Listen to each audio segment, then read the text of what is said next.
Hey guys, I am here once again with another ARC review for you guys, and I have to admit that I had some really high expectations for this book just based on the plot and my own personal interests, but the pacing was really off. Or was it the characterization? I'm not sure. We're going to talk about it, but first let me tell you what this book is about. So this is again an ARC review, so thank you to the publisher and Edelweiss for my free advanced review copy. And the book in question is called The Next Best Fling by Gabriela Gamez. Gamez? Not sure. The picture is up there, you can see how it's spelled. One of the very exciting things is this is already tagged on Goodreads as book 1 in a series called Librarians in Love, which will make more sense in a minute, but I just have to say that I'm here for the series, although this book may have put a little in that. But anyway, so at the opening of this book, you meet Marcella, our female main character, who is a librarian. I'm sure you're shocked.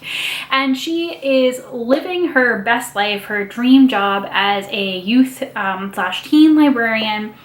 And she is just really loving that. She's wanted to do that her whole life, and now she's living that dream. However, her other dream for most of her life was to finally get together with her best friend, Ben Young. They dated a little bit in college, but it didn't really go anywhere. They only went on a few dates before Ben decided they were better off friends, and basically it's been 10 years since then.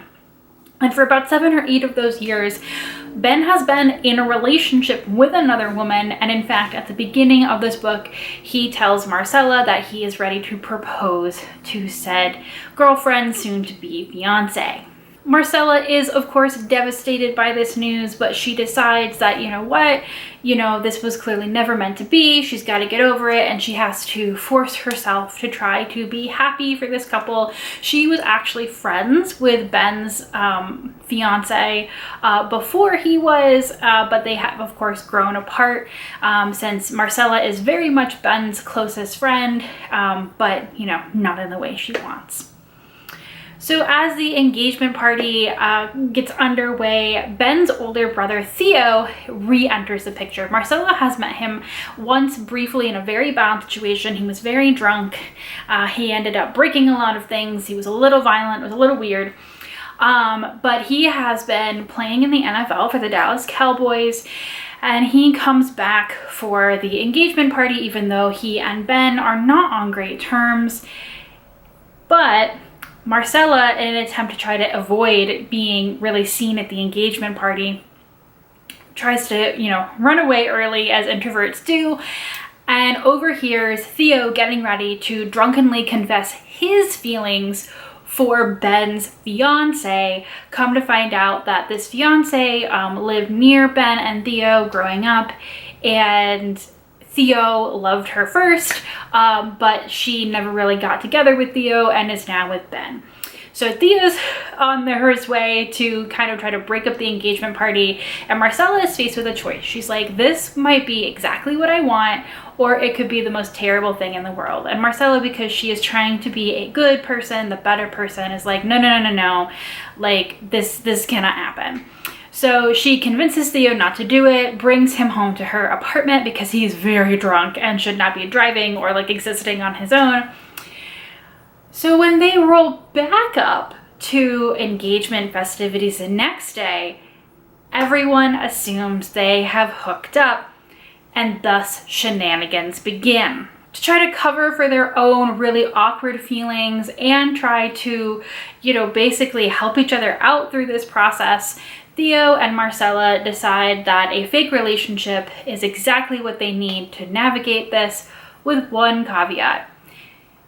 Marcella knows that Theo is trying to get over his feelings for his brother's fiance.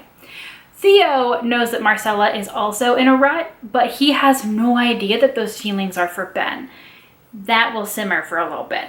In the meantime, Theo and Marcella are navigating this really awkward situation with Theo moving back to town after retiring from the NFL, them still technically being in a relationship, which really seems to set Ben off, and his and Marcella's relationship begins to get weird. And all the while, Marcella is still trying to be a wonderful librarian for her kids and teens, and navigating her own feelings of abandonment issues since her father walked out when she was 12. This book does have a lot of representation in it. Marcella is a Latina, and she is also plus size, and there's some mixed race characters in the background as well. There's definitely, you know, Marcella and her family speak Spanish. They try to get around Theo doing that, come to find out since he was playing for the Cowboys, he's actually picked some up. And specifically, there are issues of Marcella and her weight, feeling, you know, uncomfortable in her own body, especially because Theo, you know, he's just left the NFL, so he is ripped. That's the biggest discussion of any type of, you know, visibility issues that take place on the page. There's a lot going on in this book, and honestly, I think it's to its detriment. I thought that the situation sounded like a whole bunch of shenanigans and hijinks, but what it really becomes is a little bit more of a toxic stew with the side characters, particularly Ben, who really gets way more involved in this plot than I thought he was going to. I really thought it was going to be much more Marcella and Theo focused. Marcella and Theo have their own issues to work through. Obviously, they still have these feelings that they got together to try to get over, and then begin to develop feelings for each other with all this baggage in the background. And one thing that I did appreciate was they're very open and honest with each other, right? They know that they have these feelings that have been unrequited for a very, very long time. But eventually those just seem to mist away. Yeah. Trying to juggle, you know, Theo and Ben's family issues, Marcella and Ben's souring relationship, and Marcella and Theo's romance. This book seems to kind of be a little bit of a rocky road in its pacing.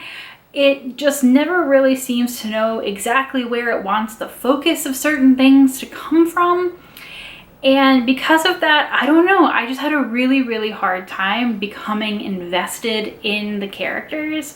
I really did want Marcella and Theo to get together. They were so cute together when they had romantic scenes, and, you know, for example, Marcella's abandonment issues are really present, but also, you know, once she kind of gets over the, like, can I trust you thing, you know, she and Theo do a lot of talking about this type of stuff, which is really great, but it just seems constantly kind of undercut by this, like, feeling that maybe they still have feelings for these other people. Do they not? How invested are they in this relationship? Is it a rebound? And like I said, because the novel decides not to really focus as much on their relationship, it still keeps Ben and his fiance very, very much in the mix and talking about friendships and families. I don't know, I just felt a little uneasy the entire time, because even though I knew obviously Marcella and Theo were endgame because this is a romance novel and that's how the tropes work, I just really wanted to feel a little bit more comfortable in that relationship, and like, yes, you two are dedicated to each other, and no, this isn't like a really, really flimsy ruse that this relationship is being started on. And I don't know, it just, with the pacing going back and forth and different scenes and different characters, and the pull and push of Marcella and Theo, also really not trusting it for a while. I don't know, it just felt really weird to me. I don't want to give you the impression that this is a bad book, because I don't think that it is. I just think that it's a little uneven, and I can't tell if it's entirely coming from the pacing or the characterization, right? Because some of this could just be that I never really fell in love all the way with the characters, which could be an issue with character writing, and less with pacing. I think it's some kind of a mix, but I really can't point my finger at like a page and go, ah, yes, that clearly is the problem. The author of this book also seems to be a debut author, so that could also be a part of it too, that there is something in the writing that will be kind of ironed out as this series moves forward. And since this book does make a serious effort to not just focus on the romance, right, and to really include a lot of other family and friends, storylines and characters who are really involved, that's something that I really do like in my romance novels. And so this is more of like a book that was a little bit rocky, but I still would be interested, if not, you know, banging down the door for the next book in the series to see if this is a bug that will get ironed out, or if it's just something also in the writing style that perhaps just doesn't work for me. With only one book, it's really hard for me to say which it is, but all I know is the entire time I was reading this book, I was just like, something feels off. It's not a greatly specific review, but I've done my best to explain to you why I think that was. Like I said, this is an ARC review, so you cannot go out and get this book directly now if you are watching this the day that I post it, but it will be out soon, and then you can get it from your local library or your local bookstore, however it is that you get your books, and form your own opinions. I would really, really love for someone to read it and then get back to me in the comments and be like, I agree with you, I disagree with you. I mean, hey, for all I know, I'm in a little bit of a funk right now and it just didn't work for me. So I would love to hear your opinions and what you think. I will definitely try to review the next book in the series if I can get a copy of it.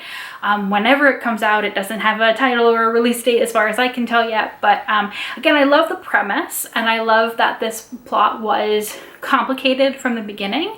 And it does give me hope that Gabrielle, the author of this book, will continue to improve upon that, but we will have to wait for the next book to see.